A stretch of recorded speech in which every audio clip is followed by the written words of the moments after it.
Hello. Hello. Hello. હા, જય ગુરુદેવ બાપુ. જય ગુરુદેવ. હવે બાપુ એક પ્રશ્ન હતો. હા. આત્મા અને પરમાત્મા એક છે કે નોખા નોખા છે એમ? આત્મા અને પરમાત્મા એક છે કે નોખા નોખા? હા. સારું, ધ્યાનથી સાંભળજો. સમજો હવે તમે એક સીધો દાખલો. આપણા બાપુજી છે, બરાબર? આપણી માતા અને આપણા બાપુજી એ બે સરવાળે એક જ થાય. તુમી હો માતા પિતા, તુમી હો બંધુ સખા, તુમી હો, બરાબર? સમજી લ્યો આપણે એક દાખલા રૂપે કે આપણા બાપુજી છે, બરાબર? આપણી માતાના જરીએ આપણો જન્મ થયો, બરાબર? એટલે આપણા બાપુજી થયા, કારણ કે આપણે દીકરો થયા ત્યારે બાપુજી કહેવાય, બરાબર? તો હવે છે માતા અને પિતા બે સરવાળે એક જ છે ને, અલગ ન સમજતા, કારણ કે મા અને બાપમાં કોઈ ફેરફાર રખાય નહીં આપણાથી, બરાબર? દ્વૈત ભાવ ન કરો, એક જ છે, અદ્વૈતમાં એક જ છે. કારણ કે આપણો જન્મ થયો ત્યારે આપણા બાપુજી બન્યા ત્યાં સુધી એકલા જ હતા, એ સમજી લ્યો, બરાબર? ખાલી સમજવા માટે છે. પછી આપણો જન્મ થયો એટલે આપણા બાપુજી થયા અને આપણે આપણા બાપુજીના દીકરા થયા. આપણે પહેલાં દીકરા થયા ત્યારે બાપુજી બાપ બન્યા ને, બરાબર? પછી આપણો દીકરો થયો, સમજી લ્યો, કોઈ પણ સ્ત્રીના જરીએ. એટલે અહીં સ્ત્રીને ખાલી સરખાવવા માટે જ વાત કરું છું. બાકી પહેલાં પરમાત્માને કોઈ સ્ત્રીની જરૂર નથી, આત્માને કોઈ સ્ત્રીની જરૂર નથી.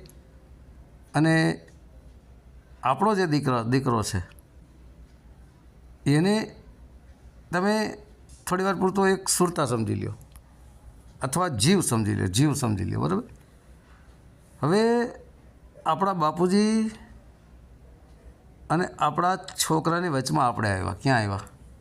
આપણે વચમાં આવ્યા ને, સમજવા માટે જો આપણા વચમાં આવ્યા ને. ઉપર તરફ જોઈએ આપણે તો આપણા બાપુજી છે, આપણાથી નીચે તરફ જોઈએ તો આપણો છોકરો છે, વચમાં આપણે થયા, બરાબર? એમ વચમાં આપણે આત્મા છે. આપણા છોકરાને તમે જીવ સમજો, સમજવા માટે દ્રષ્ટાંત છે. કારણ કે આમાં શું છે કે લૌકિક દૃષ્ટિએ તો નારીની જરૂર પડે, બરાબર? તો નારીની જે જરૂર પડે છે, અલૌકિક દૃષ્ટિએ જે નારી છે ને એ ચૈતન્ય શક્તિ છે, ચેતના શક્તિ કહેવાય છે. ચેતના શક્તિ, ચેતન શક્તિ. ચેતનને આત્મા સમજો, શક્તિને અહીં આત્માની શક્તિ સમજો. આત્મા એ ચેતન એટલે આત્મા થયો, અને આત્માની શક્તિ એટલે એ નારીવાચક. શક્તિ નારીવાચક શબ્દ છે અને આત્મા નરવાચક શબ્દ છે, બરાબર? એવી રીતે અહીં સમજો, જરાક આમ પોઈન્ટ પકડજો, બરાબર? તો જ ખ્યાલ આવશે. જેવી રીતે આપણા 10મા દ્વારમાં આત્મારૂપી જ્યોત છે. જ્યોત નારીવાચક શબ્દ થયો. આત્મારૂપી દીપક છે તો દીપક નરવાચક શબ્દ થયો ને, બરાબર?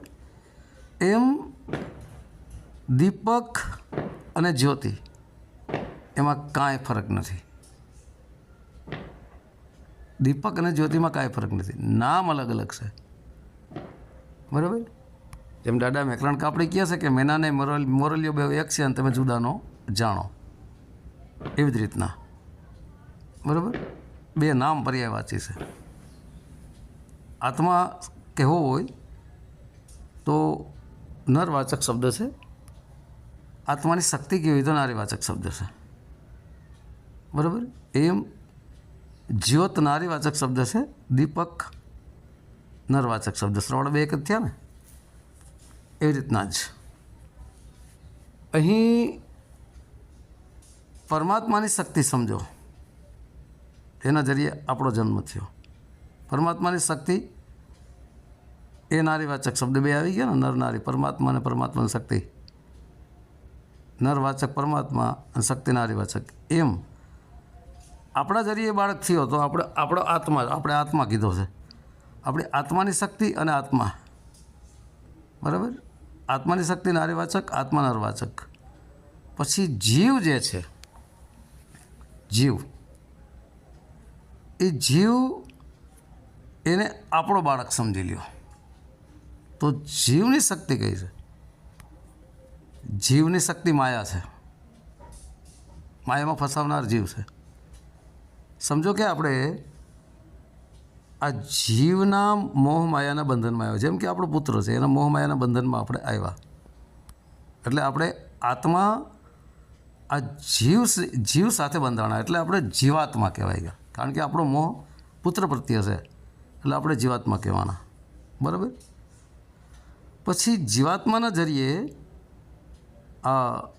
જીવાત્મા કોને કહેવાય છે? આપણે ઘણીવાર વાત કરીએ છીએ કે મન, ચિત્ત, બુદ્ધિ, અહંકાર ચારે મળીને જીવાત્મા કહેવાય, સુરતા પણ કહેવાય.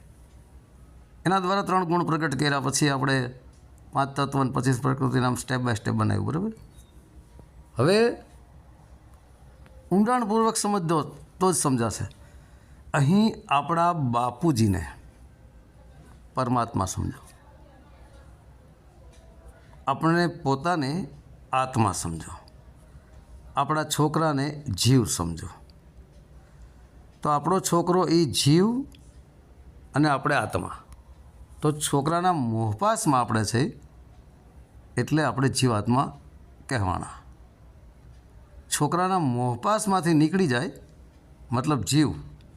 છોકરાને આપણે જીવ કીધો છે. બરાબર. એટલે છોકરાના મોહપાસમાંથી નીકળી જાય, મતલબ આ જીવના મોહપાસમાંથી નીકળી જાય, એટલે આપણે આત્મા સ્વરૂપ થઈ ગયા. પછી આપણી દ્રષ્ટિ ક્યાં ઉપર જાય? બાપ તરફ. એટલે આપણે પરમાત્મ સ્વરૂપ થઈ ગયા. કારણ કે પરમાત્મ રૂપી પિતા, અખિલ બ્રહ્માંડનો માલિક એક જ પરમ પિતા પરમાત્મા છે. બરાબર. તો પરમપિતા પરમાત્મા એ જ આખા જગતનો પિતા છે. બરાબર. તો જગતના પિતા બધાથી ઉપર છે, એનાથી નીચે આપણે આત્માને, એની નીચે જીવ આવ્યો. તો જીવ અને પરમાત્માની વચ્ચે આપણે આત્મા થયા. એક બાજુ જીવ છે નીચે, બરાબર, આપણાથી નીચે જીવ છે ને આપણાથી ઉપર પરમાત્મા છે. આપણે એક આત્મા સમજો. બરાબર. આ રીતે સમજવાનું છે. હવે કેવી રીતે આ બધું છે એ ધ્યાનથી સાંભળજો. સમજો હવે આત્મા અને પરમાત્માનું સ્વરૂપ. બરાબર. અને સ્વરૂપ એક જ. બરાબર. આત્મા અને પરમાત્માનું સ્વરૂપ અને સ્વરૂપ એક જ. દિવ્ય પ્રકાશનું બિંદુ, દિવ્ય પ્રકાશનું એક બિંદુ છે. બંને શાશ્વત અને અમર છે. બરાબર. એટલે કે બંને ક્યારેય કોઈ દ્વારા બનાવવામાં આવ્યા નથી અને ક્યારેય મૃત્યુ પણ પામતા નથી. બરાબર. પરમાત્મા એક જ છે અને આત્માઓ અબજો ખરબોમાં છે. બરાબર. પરમાત્મા જન્મ અને મૃત્યુ ચક્રથી દૂર છે. ભગત, ભલે તે પૃથ્વી તત્વ પર પુનર શરીરને ધારણ કરીને આવે છે. બરાબર. પરંતુ તે ક્યારેય માતાના ગર્ભમાં જન્મ લેતા નથી. કારણ ગર્ભમાં જે જન્મ લે તે શરીર છે, કે તે બધાના પિતા અને માતા છે. કોણ? પરમાત્મા. પરમાત્મા જન્મ અને મૃત્યુ ચક્રથી દૂર છે, પણ તેનો અંશરૂપી જે આત્મા છે તે પોતાના કર્મ અનુસાર એક શરીર છોડીને બીજા શરીરમાં જાય છે. જરા ગહન બાબત છે, ધ્યાનપૂર્વક સાંભળતા રહેજો. બરાબર. તો એ પરમાત્માને જ પિતા પણ કીધા છે અને માતા પણ કીધા છે. આત્માઓ માતાના ગર્ભમાં જે બાળક 5 તત્વનું પૂતળું બંધાય છે એટલે એમાં પ્રગટ થઈ જાય છે આત્મા. આત્માનો જન્મ નથી, પણ એમાં પ્રગટ થાય છે. પણ પરમાત્મા તો આવતાય નથી ને જાતાય નથી. એ સ્થિર છે, સ્થિર અવસ્થામાં એક જ જગ્યાએ છે. એ પરમાત્મા જ બધાના પિતા છે. એટલા માટે આત્માની ઉપર પરમાત્મા લગાડવામાં આવે છે. જો આત્મા એ જ પરમાત્મા હોય તો કહેવાય નહીં કે ભાઈ આત્મા હી આત્મા. પરમાત્મા શું કામ લગાડવામાં આવ્યું? આત્માની ઉપર પરમ શું કામ લગાડવામાં આવ્યું? પરમ એટલે આત્માથી ઉપર બીજો આત્મા છે, એ જેને હું શુદ્ધાત્મા કહું છું. જીવ, આત્મા અને પરમાત્મા. જેમ આપણે દીકરાની બાપની અને આપણા બાપની વાત કરી એવી રીતના, બરાબર? તો એ માતાની ગર્ભની અંદર 5 તત્વોમાં પ્રગટ થયેલો હોય જ છે, 5 તત્વોની અંદર જ. પણ પરમાત્મા જે છે એ તો સર્વવ્યાપક છે, બરાબર? બધાના પિતા અને માતા પણ એને જ કહેવામાં આવ્યા છે, પરમાત્માને, બરાબર? તો આત્માઓ જે છે ને એ માતાના ગર્ભમાં મતલબ પ્રગટ તો થાય છે 5 તત્વોની અંદર, પણ શરીર છોડી દે છે અને ફરી બીજા શરીરમાં જાય છે ગીતાના મત પ્રમાણે, અને ફરીથી એક નવું શરીર મેળવે છે. પણ પરમાત્મા આવતા નથી, જાતા નથી, બરાબર?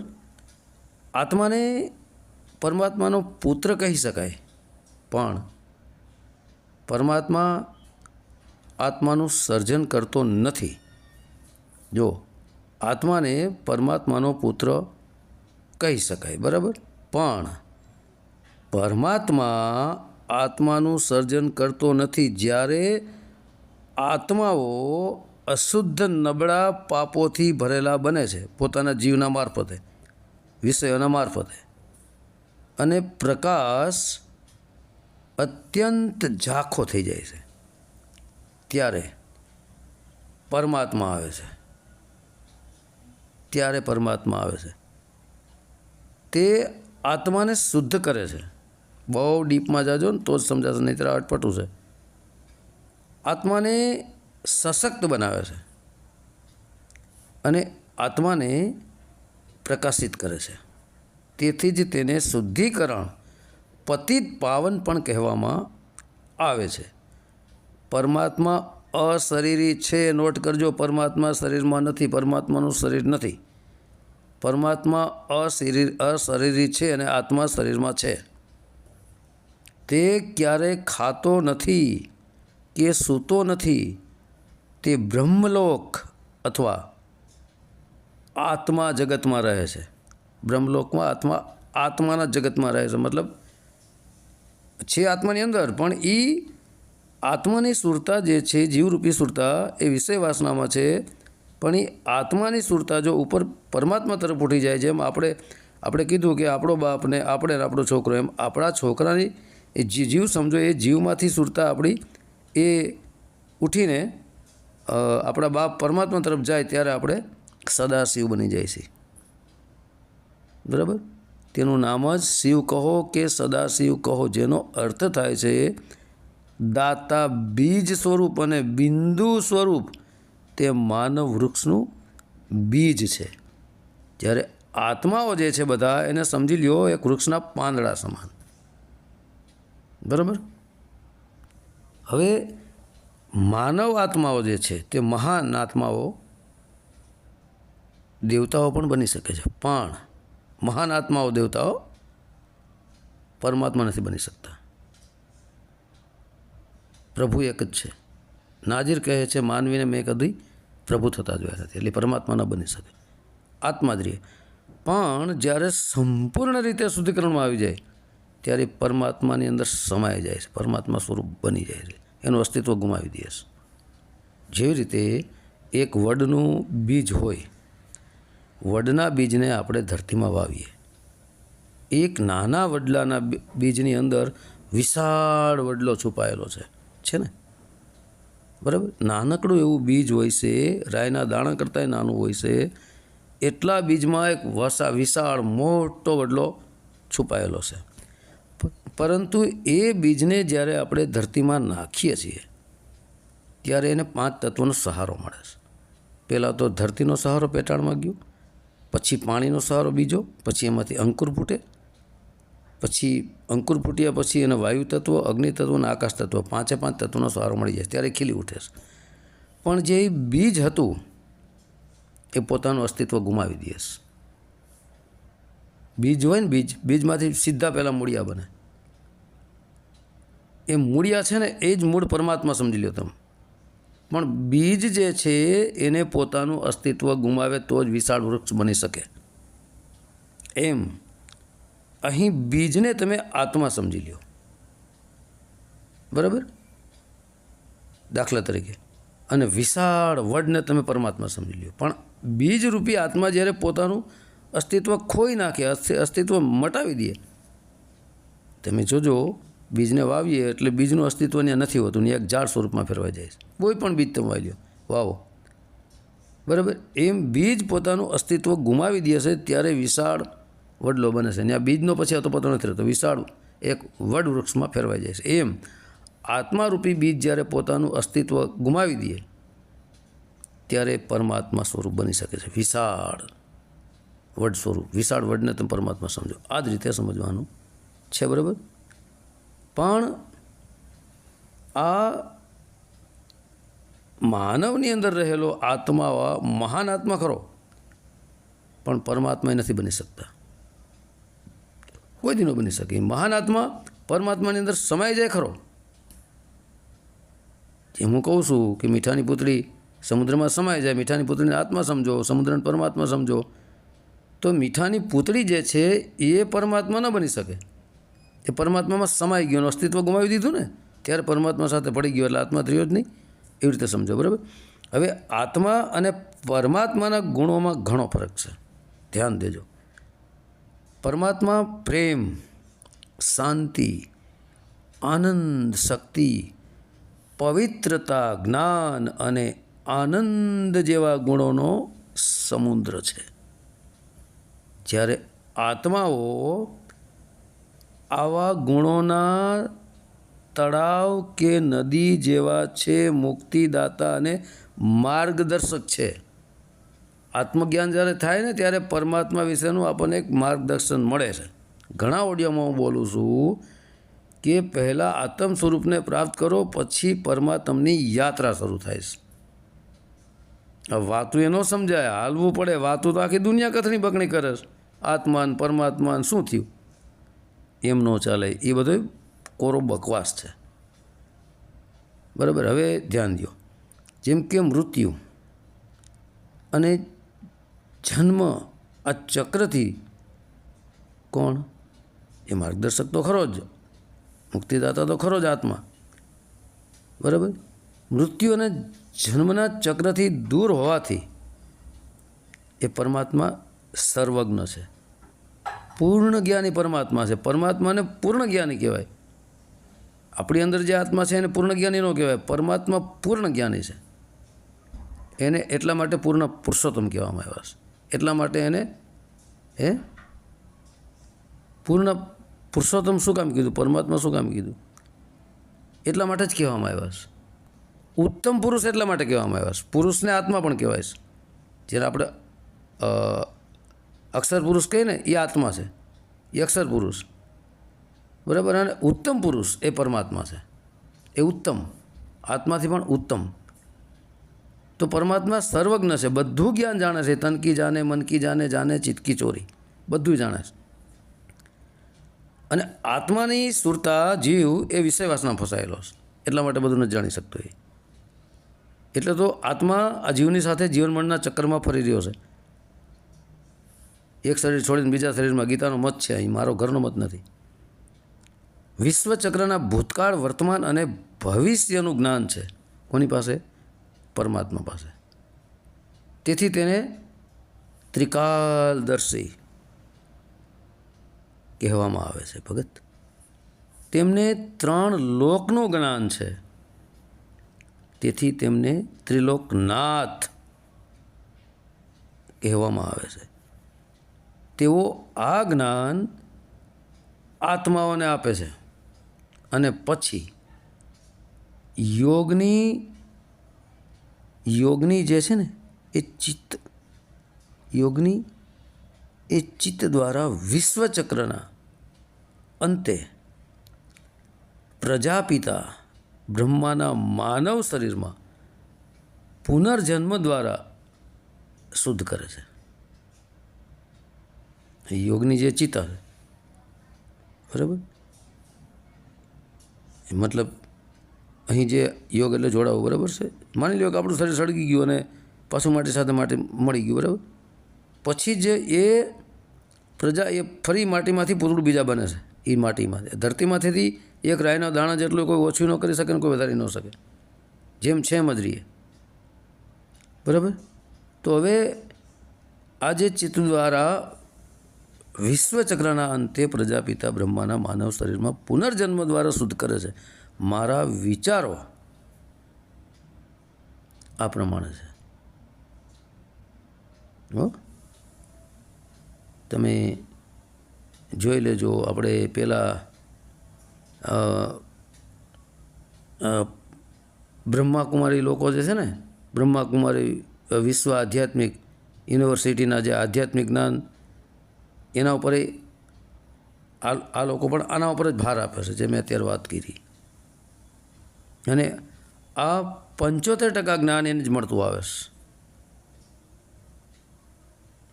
75% જ્ઞાન એને જ મળતું આવે છે. સમજી લ્યો કે આ એ બ્રહ્માકુમારી વિશ્વવિદ્યા આધ્યાત્મિક યુનિવર્સિટીના આધ્યાત્મિક જ્ઞાનના પર જ આધારિત છે, એમ પણ સમજી લ્યો, બરાબર. તો તે બધા ધર્મોના આત્માઓ એક જ પિતા છે. બધા ધર્મના આત્માઓના એક જ પિતા છે, એ પરમાત્મા છે. એને પરમાત્મા કહેવાય છે, બરાબર. હવે આત્મા અને પરમાત્મા એ મૂળમાં તો એક જ છે, પણ અનુભવમાં અલગ છે. આત્મા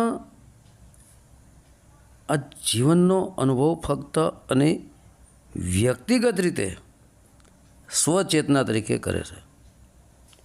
હવે બીજી બાજુ પરમાત્મા જે છે તે જીવનને સર્વવ્યાપી, પરમાત્મા જે છે એ જીવનને સર્વવ્યાપી અને સર્વવ્યાપી રીતે પરમ ચેતના તરીકે અનુભવે છે. તે બંને માનવ અસ્તિત્વમાં જ વ્યાપી ગયા છે, બરાબર.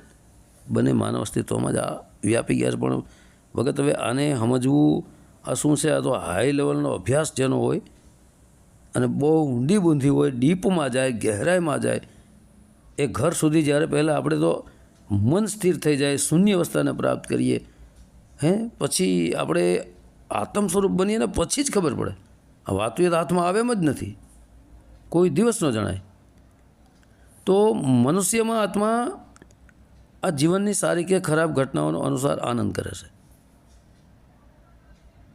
અથવા તો પસ્તાવો કરે છે. જ્યારે મનુષ્યમાં પરમાત્મા આત્મા દ્વારા અનુભવાતી આ દરેક વસ્તુનો સાક્ષી બને છે, ભગત. જેમ કે સમજો આ પરિસ્થિતિને, બરાબર, ઉપનિષદમાં 2 પક્ષીઓ ચેતનાના એક જ વૃક્ષ આ માનવ શરીરના મતલબ એની અંદર રહેતા હોવાના રૂપક તરીકે આપણે જોઈએ કે ભાઈ જેમ કે જેમાંથી એક વૃક્ષના ફળોનો સ્વાદ ચાખે છે. જેમ કે એક ડાળ ઉપર 2 પક્ષી બેઠા છે, એક ઝાડ ઉપર, બરાબર. તો જેમાં એક વૃક્ષના ફળોનો સ્વાદ ચાખે છે, મતલબ કર્મોનો અનુભવ કરે છે. જ્યારે બીજો જે કંઈ થાય છે તેનો સાક્ષી બને છે. આ જરાક સમજવા જેવી વાત છે, કારણ કે બધી જેટલી આધ્યાત્મિક યાત્રા એ આત્મચેતના આત્મા છે. પરમ ચેતના એ પરમાત્માને આધીન છે. બહુ સમજવા જેવી વાત છે, ભગત. કારણ કે આને સમજવું એ કોઈ સામાન્ય બાબત નથી, પણ આપણે શું છે કે આ બધી હવે વાતો કરીએ છીએ, વાતો આ કંઈ સમજાય એવું નથી. સૂર્યને આત્મા સમજો ને સૂર્યને પરમાત્મા સમજો ને આત્માને ચંદ્ર સમજો, સરવાળે બે એક જ છે. આપણી જેમ બે આંખો છે એમ અલગ નથી, પણ આપણે જીવાત્મા કહેવાઈ ગયા છે. આપણે જેમ કીધું કે આપણો બાપ એ પરમાત્મા, આપણે આત્મા અને આપણો છોકરો જીવ, આમ જીવ, આત્મા અને પરમાત્મા એમ ત્રણેય છે. આપણે વચમાં છે ને. આ તો આ સિદ્ધાંત પ્રમાણે જ્યારે આપણે હાલીએ સ્ટેપ બાય સ્ટેપ ઉપર ચડતા જાય તો જ આ સમજાય એવું છે. બાકી આપણે કહી દઈએ કે હું જ આત્મા અસંભવ, હું જ પરમાત્મા અસંભવ, હું આત્મા અસંભવ. આત્માને જાણ્યા પછી આત્મ સ્વરૂપ બની જાઓ ને ત્યારે બોલાતું જ નથી કે હું આત્મા, એવું તમે ન બોલી શકો. બોલવામાં જ ન આવે, બધું ને તાળા લાગી જાય. હવે સમજો કે હું આત્મા છું, બરાબર? એ એક વિચાર, અહંકાર છે. હું પરમાત્મા છું એ હજુ પણ એક વિચાર, અહંકાર છે, જે પહેલાં કરતો મોટો છે. હવે આદિ શંકરાચાર્યના કહેવા અને અવાસ્તવિક વ્યક્તિના કહેવા વચ્ચે ઘણો તફાવત છે, બરાબર? તેથી જો હું તમને કહું કે આદિ શંકરાચાર્યના દર્શન મુજબ બંને સમાન છે, તો હું તમારા અહંકારને પ્રોત્સાહન આપીશ, જે હું ઈચ્છતો નથી. બીજી વાત એ છે કે કોઈ પણ પ્રકારની ઓળખને વળગી રહેવું એ માનસિક નુકસાન સિવાય બીજું કાંઈ નથી.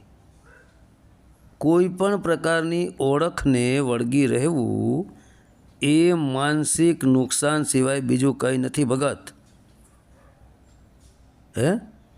હવે આ બધા જે પ્રશ્ન એ પૂછવાને બદલે જો તમે આ બધા બાહ્ય જે જ્ઞાન છે, તમે બહારથી પકડેલું જે જ્ઞાન છે, જે નેગેટિવ જ્ઞાન પકડેલું છે, બીજાના મારફતે તમે સાંભળીને નેગેટિવ જ્ઞાનને જે પકડ્યું છે એને છોડી દો અને પોઝિટિવમાં આવો.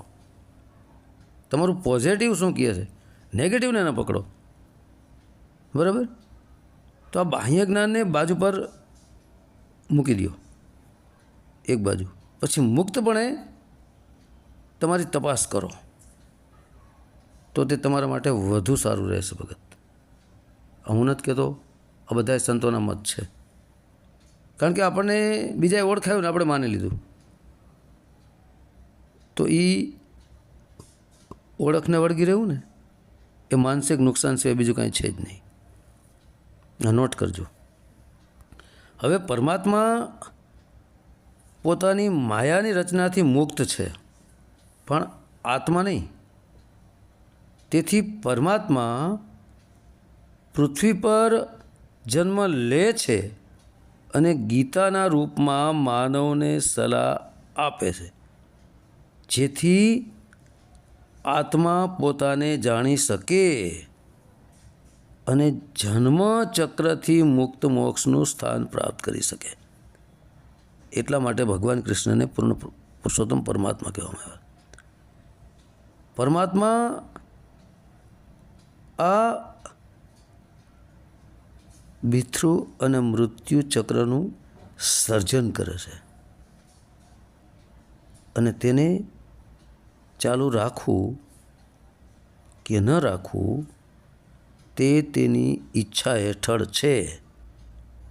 એક આત્મા વિચારે છે કે તે જે ભરે છે તે તેનું પોતાનું છે, તે તેની પોતાને શરીર માને છે, તેનું મન પોતાની ક્રિયા સાથે જોડે છે, તેથી જન્મ અને મૃત્યુ લે છે, એના ચક્કરમાં છે, બરાબર? તો આ જ હિસાબ કિતાબ છે ભગત, બરાબર? એટલે અહીં જ્યાં જ્યાં મેં આત્મા અને પરમાત્માને જન્મ લેવાનું કીધું છે એનો અર્થ એમ ન સમજતા કે એ શરીર છે કોઈ, એનું પ્રાગટ્ય થાય છે, બરાબર. તો હવે આ આત્મા પોતાને જાણી શકે અને જન્મચક્રથી મુક્ત મોક્ષનું સ્થાન પ્રાપ્ત કરી શકે, બરાબર. પણ પરમાત્મા આ મિત્ર મૃત્યુ ચક્રનું જ સર્જન કરે છે. ફરીવાર એટલા માટે કહું છું સમજમાં આવે, અને તેને ચાલુ રાખવાની તેની ઈચ્છા પર છે. એક આત્મા વિચારે છે કે તે જે ભરે છે તે તેનું પોતાનું છે, તેની પોતાની શરીર માને છે, તેનું મન પોતાની ક્રિયા સાથે જોડે છે, બરાબર. તેથી જન્મ અને મૃત્યુ લે છે. મતલબ આત્મા ચક્કરમાં સાવન જાવન એમ કહેવા માગું છું. આત્મા જન્મ મરણ નથી, એટલે ફરી વાર કહું છું એ સમજજો એમ. જન્મ મરણ તો શરીરનું જ. વળી કોઈક કે લ્યો આત્મા જન્મે છે એટલે આ બધું શું છે, અત્યારે અલગ અલગ બધાને મત હોય ને વિવેક ઓછો હોય એટલે નથી સમજી શકતા, એટલા માટે વારંવાર કહેવું પડે, બરાબર. જ્યારે કોઈ આત્માને ખબર પડે છે કે તે કઈ રીતે કંઈ પણ કરી રહ્યો નથી, ત્યારે બધી ક્રિયાઓ આત્માની ઉર્જા દ્વારા થાય છે. તે જન્મ મૃત્યુ ચક્રમાંથી મુક્ત થશે અને ભગવાનના આ સ્થાનને પ્રાપ્ત કરશે. પરંતુ આધ્યાત્મિક શિક્ષકના અભાવે આત્મા આ અનુભૂતિ મેળવી શકતો નથી. શિક્ષક એટલે ગુરુ. આધ્યાત્મિક લાઈનનો ગુરુ ન મળે ને, પણ આધ્યાત્મિક પૂર્ણ હોવો પડે, અધૂરું ન હોવું પડે. નથી સંતની વાણી આવતી પૂર્ણ ગુરુ સોય કહેલા આવે, 2 અક્ષર કા ભેદ બતાવે, 1 લખાવે 1 છોડાવે તો પ્રાણી નિજગર કો જાવે, એની જેવી વાત છે, બરાબર. એક સામાન્ય આત્મા દુનિયાવી, મતલબ એક જે સામાન્ય આત્મા છે દુનિયાવી સુખ મેળવવા વિશે વિચારે છે, અને તેની હંમેશા મૃત્યુ સુધી આ દુનિયાવી આ સામગ્રી મેળવવાની ઈચ્છા રાખે છે. તેની આ મૃત્યુ જન્મના ચક્રમાંથી પોતાને કેવી રીતે ભાઈ મુક્ત કરી શકે? કદાપી નહીં. પરંતુ પરમાત્માના કિસ્સામાં તે પોતાના ભક્તોની શુદ્ધ ભક્તિ સિવાય બીજું કંઈ ઈચ્છતો નથી. તે હંમેશા ઈચ્છા રહિત કર્મ કરે છે. તેણે પોતાને આ માયાથી મુક્ત કર્યા છે. જ્યારે આપણે પોતાને ઈચ્છાથી મુક્ત કરીએ છીએ ત્યારે આપણે મોક્ષ પ્રાપ્તિ કરી શકીએ છીએ. ઘણા ઓડિયોમાં બોલું છું કે ભાઈ જ્યાં સુધી આત્માની સુરતા ઈચ્છા આશા અપેક્ષામાં ફસાયેલી છે ત્યાં સુધી એ પરમાત્મા તરફ એની સુરતા ઉઠતી નથી આત્માની. કારણ કે આત્માની સુરતા જ આમાં ફસાણી છે, અવિષય વાસનામાં. એટલે આપણે જીવાત્મા બની ગયા છે. ઘણીવાર હું કહું છું જીવાત્મા અને શુદ્ધાત્મા. શુદ્ધાત્મા એ પરમાત્મા છે જેની અંદર કોઈ વિષય વાસના નથી, બરાબર. હવે આ તો પછી વખત ઓડિયો લાંબો થતો જશે, આટલામાં સમજી જાજો કે તમે જે કીધું કે આત્મા પરમાત્મા એક છે કે નોખા એક હોવા છતાં નોખા છે, નોખા હોવા છતાં એક પણ છે. જેમ સંત કબીરજી કહે છે ને કે હા કહું તો હું નહીં, ના કહા ના જાય. હા और ना के बीच में साहेब रहा समाये. एक कहूँ तो हूँ नहीं, 2 कहूँ तो गारी, जैसा है तैसा કહે કબીર વિચારી.